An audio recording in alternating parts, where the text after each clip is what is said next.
Hello， 大家好，我是议员，相信各位也是收到消息了，国际服已经出现了唯一一位，也是第一位突破20亿战力的玩家。这位新的大佬来自土耳其，他叫 Ikram。其实在昨天有一位土耳其的主播帮他转播画面，从原本的5亿战力提升到20亿战力。他训练部队的过程呢，总共是消耗了大约2个小时，毕竟从5亿升上20亿也不是简单的事情。那训练部队的画面我就不放出来了，各位你们可以直接去看那位主播的画面。训练部队的时间真的是太长了，所以我今天要做的事情就是计算给各位看他这个账号到底花了多少钱在刨冰，并且在直播中有说到什么东西。首先各位可以从 ID 上看到，其实他这个账号是很新的账号，而且击杀也没有特别多。那根据号主所分享的画面，其实这个账号玩不到1年的时间，是由2023年8月2日开始玩这个游戏的，计算到今天的时间总共是玩了243天，所以才会看到这个账号的击杀特别少，并且他这个账号是没有移民过的，就是本土账号，所以没有征服赛季的装备。目前所穿戴的装备全部都是套装或者是散装而已。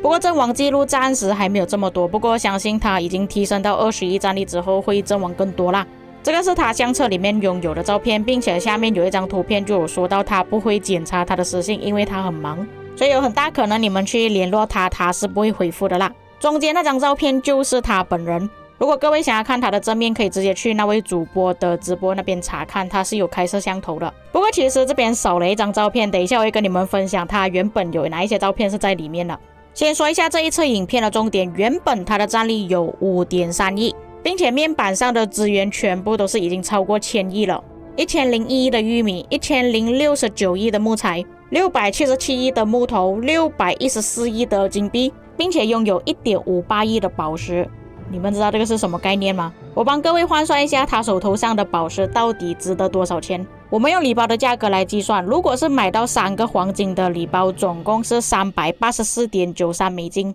一条龙礼包里面总共有94850颗宝石，这里宝石的数量总共可以购买1666条龙，换算去价格大概是64万美金。这个宝石数量是我有史以来见过最多的宝石。接着我们看一下，在他训练结束之后到底消耗了多少的资源跟宝石。先看资源的部分，我这里记录了之前跟之后每一个品种的资源都有记录下来，总共是消耗了2733亿。有多少玩家都没有超过2733亿的资源，他居然把这些资源全部都拿去训练部队了。就算他已经消耗了这么多的资源去训练部队，但是他的手头上依然还有628亿的资源，其实是已经足够去打 KVK 了。尤其目前他们的王国处于在 K3 阶段，所以在前期是没有什么战斗的，直到黄庭的时候才有战斗。再来是他的宝石，各位也看到差距很大了，从原本的 1.5亿宝石变成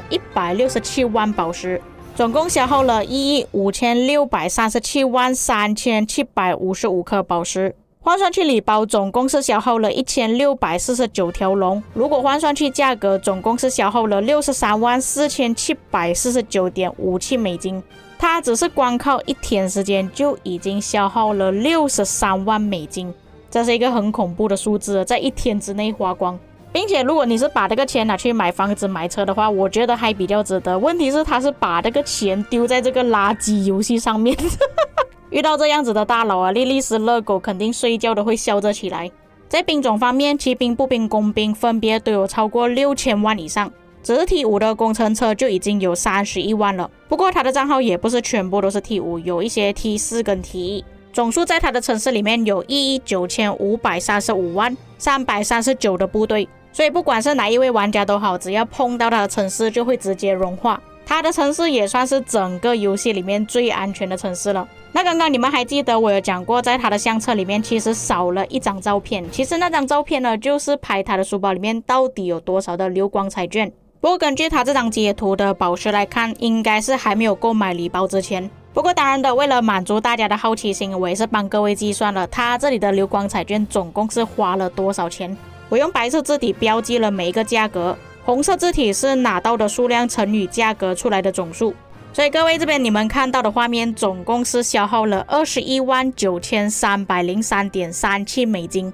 不不过在昨天的直播结束之后，我看到他点开书包的时候，里面流光彩券其实有减少了，变成现在你们画面上所看到的数量。等于说，尽管你们看到他面板上拥有的宝石剩下167万了，但实际上他的书包里面还可以购买更多的礼包。所以我也是去计算了，到底他这里剩下多少钱，从原本的21万美金变成33909.5亿美金。你们不要看到数目好像少了很多，这里的礼包还可以再买88条龙，换算成宝石，这里总共可以获得8346800颗宝石。这位大哥真的是太夸张了，真的是贫富限制了我们的想象。虽然那位主播是讲土耳其语，但是在直播的时候有做到一些英文的访谈，我做了记录翻译给各位，如果有哪一些翻译错误的地方，各位可以在评论区帮我补充。首先就是我刚刚所讲的，这个账号其实玩的时间并没有很久，才243天，然后这个账号其实在10天之内就已经出体无了。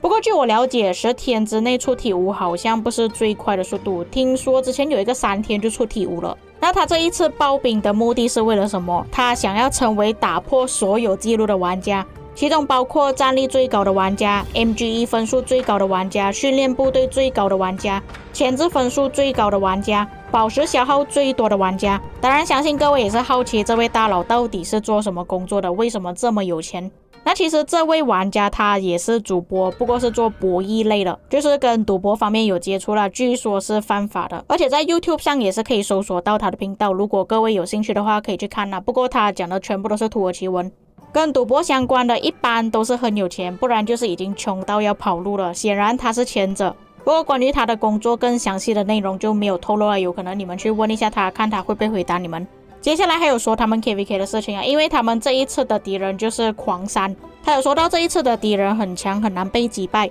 并且对手的数据都普遍比较高。他们王国的玩家虽然战力都很高，但是人很少。那这里顺便补充一下，这个玩家来自的王国就是2381，也就是88建立的新王国。那么以一个 KVK3 的王国来说，这个王国确实有很多高战力的玩家，而且各位也可以看到了，其实第3名战力最高的玩家就是 Ikram 的小号，也就等于说其实他所消耗的费用可能比我们想象中还要更多，他的小号都已经4亿战力了。第4名就是88的小号都有2亿战力，超过1亿战力的玩家总共有10位。不过我不清楚这个王国具体到底有多少的活跃玩家，所以他后面就补充到，他能够打败敌人唯一的方法就是消耗敌人。不过以我上次跟93交手的经历来说，其实消耗也未必能够胜利，主要还是看能够坚持多少天，地形的问题、领土的问题。还有说到，虽然他现在的装备不是特别好，全部都是套装或者是散装，但是他有说到运气还不错，每一次精炼都会出专属。